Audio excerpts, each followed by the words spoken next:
If your child comes home from school and they have to jump on the trampoline and then maybe jump on you and give you a big hug and spin and run, they might be what's called a sensory seeker. Brought to you by Goalie.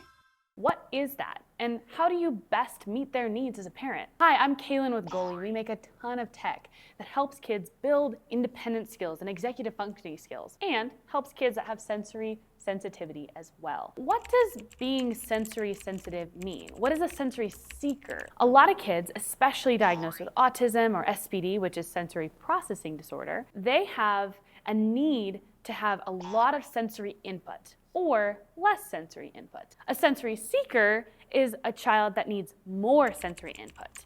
So, for example, maybe your child needs a big squeeze at the end of the day to help their bodies feel calm. All right, so how can you help your sensory seeker get the support they need? Well, you can do what's called a sensory diet.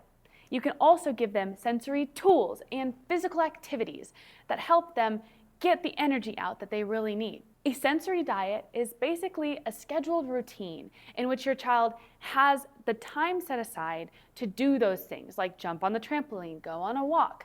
Goalie has a ton of these sensory diets pre-made in our visual schedule app on the dedicated tablet meant for building life skills. So check that out at getgoalie.com if you want a bunch of sensory diets that are already made for you. Now, a lot of people wonder if your kid being sensory seeking means that they're special needs or have a neurodevelopmental condition or diagnosis. The answer to that is no. Just because your child seeks sensory activities and input doesn't mean that they necessarily are neurodivergent. It could be an indication that they are, so make sure you're watching and seeing what they need. They might just be a kid who loves a lot of sensory input. What'd you think? Did we get it right? Give us a thumbs up and subscribe to our channel. Did we get it wrong? Well, leave us a comment below and tell us what you think. Thanks for watching. Brought to you by Goalie.